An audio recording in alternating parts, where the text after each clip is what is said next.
Allah has created the deeds of His servants. What does this mean? It means that everything is Allah's predestination, His fate, everything. So what is the difference between predestination and fate? The difference between predestination and fate is this. People really don't understand the accident. If you put fate next to him, he understands. Otherwise, the guy thinks it's a traffic accident. Predestination and fate. Of course, a traffic accident can also come from here. Allah has ordained it in eternity. That's why cars are crashing into each other. This is also a work of fate. Don't think that a traffic accident is not by predestination and fate. That is not what I meant. But what do we mean by predestination here? Predestination, the holistic and comprehensive judgments in the eternal knowledge of Allah. What does holistic and comprehensive mean in the eternal? What does eternity mean? The heavens, the earth, the suns, the moons, the people, the jinn, the angels. Nothing exists except Mawla. Because there is no time when He does not exist. Eternity is called there. But when Allah existed, nothing existed. Nothing existed with Him. Then He created everything. The difference between the Creator and the created is that the created is an afterthought. Mawla creates. Does Allah know everything in eternity? He knows. How does He know? Holistic and comprehensive, kulli. He knows completely. Ajma, entirely. Entirely means, what is the meaning of entirely? Allah Ta'ala will create people. He will also create the Turks. He will create Ahmed Mahmoud Unlu from the Turks. When will He create him? He will create him in 1384 Hijri. That corresponds to 1965 in Gregorian. He will, in fact, be created on February 27, from which mother and father, etc. This is the same for everyone. Does He know this when there's no Adam, no heaven, no hell, no heaven, no earth, no angels, nothing created? He knows. But did He detail it and write it down in the Lawh Mahfuz, Book of Fate? He didn't write it. Why? Because He created the Lawh Mahfuz afterwards. Then, does this knowledge, which we call holistic and comprehensive, truly exist in eternity? Yes. We call this knowledge eternal. It does not change.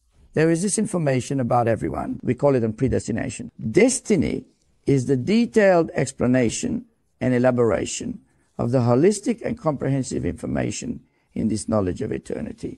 What does kuzi mean?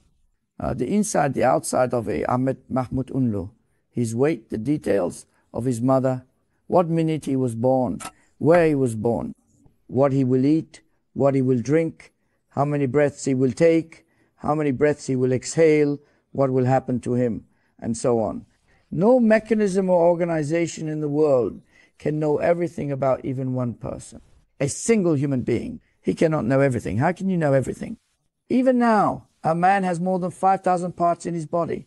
In anatomy, in medicine, if you ask, I don't know. All the details of these are in Mawla, from creation to death, until the grave, until the judgment, until the entrance to paradise or hell, all the details.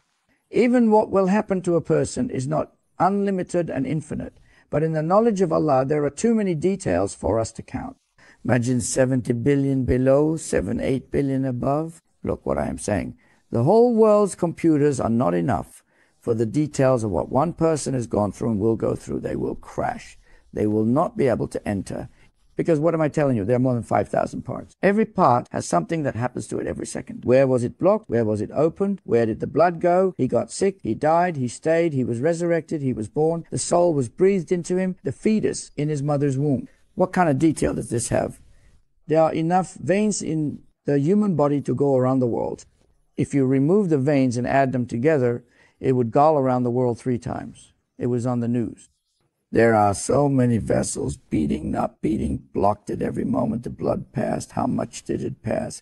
Was it watery? Did it clot? I'm talking about a human being, and angels are many times more than humans. Jinns are many times more than humans. The world system would collapse about all the detailed knowledge of this one person. They don't have such a claim. Are they crazy? When did Allah, in His eternal knowledge, write all the details of everything in a comprehensive and exhaustive way on the Lawh Mahfuz? Angels are given files annually, and angels are not given the file of the whole life of a human being all at once. The night of Barat, the night of Qadr. The night of Barat is filed in the Lawh Mahfuz and so on. The night of Barat is filed in the Lawh Mahfuz and so on. It is also delivered on the night of Qadr, according to strong rumors. In this case, the details of a year's worth of knowledge are in the hands of the angels. But it is all there in the Levi Mahfuz. There is nothing wet or dry. It is all in the book where everything is written. Here, the Levi Mahfuz is meant. What does it say in Yasin Sharif? What have we done with everything? We counted it, we kept it. Where do we keep it? Imam Mubinda, who is called an Imam. They call those who take the lead in prayer. Who is the Imam of all books? It is the Levi Mahfuz. The Quran came down from there. In the Torah, in the Bible, in the Psalms, the original 104 books were first written in the Levi Mahfuz. Then, after the prophets were created and their nations were sent, the book of the one whose time had come was given. Jibreel alayhi salam took it from the Levi Mahfuz. That is why the Quran mentions this a lot. It says that the details of everything are in it. It also says about the Quran. But essentially, the details of everything are in the Levi Mahfuz, even down to the particles and seeds in the darkness of the earth's surface. How many fields are there now? How many seeds have they sown all over the world? Where they plant those grains? They dig a place and put it in the darkness of the earth. Then they cover it with soil. If you think logically, it will rot there. You need to leave some air. You need to leave it open. If you leave it a little open, the seed won't grow. When you cover it completely, then it sprouts, because the earth will be in darkness. The seed in that darkness, how many seeds were planted? Who knows? It is all in the book where everything is written. In other words, it is written on the Levi Mahfuz. How many seeds did you plant in your field? How many seeds were planted before that? How many of them finished? How many did not finish? How many rotted? How many were eaten by insects? So the whole world can't solve just one person's field. Where are all these details written? In the Levi Mahfuz. What's the name of this? Fate. There is no difference between predestination and fate. Imam As-Suyuti made a commentary on it in his book called Al-Tawshi Kam Yusahi. He explains this in that commentary. He explains the difference between this predestination and fate. Predestination is the knowledge of Allah subhanahu wa ta'ala in eternity without any external reflection. It is not written down anywhere and no one is aware of it. It is only knowledge eternal, holistic and comprehensive knowledge. But fate is essentially the knowledge of all the information about all the created and to be created after the Levi Mahfuz is created, in small and highly detailed ways. This is what they mean. Everything is by Allah's predestination and fate. I cannot put my finger here without Allah knowing it in eternity. If I'm going to do this, He definitely knows now that He's going to do it. If I give up doing it, He knows that He will turn back halfway. Then did He write it down in the Levi Mahfuz? He did. Whatever God has written to us, it happens to us. He says, Habibim, tell them, nothing will happen to us that He has not written down for us. This is the verse. Whoever objects to this is an infidel. If someone says that Allah did not know that I would have a traffic accident today, he is an infidel. With the unanimity of all scholars, Ibn Hajar al-Haythami says he is an infidel. With the unanimity of all the scholars, there is no salvation.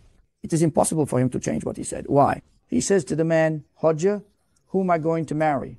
He says, does Allah know? The man says, my son, how should Allah know who you will marry? Neither his Hajj nor his beard. He became an infidel. Why? He said that Allah does not know. Many like this. Your child was hit by a car and died.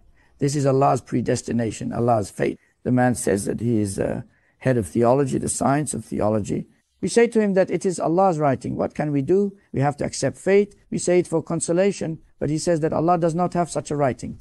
This man is the head of the scientific theology department at the seminary that trains all muftis. What is scientific theology? He is the head of theology. What should I do? Where am I supposed to go?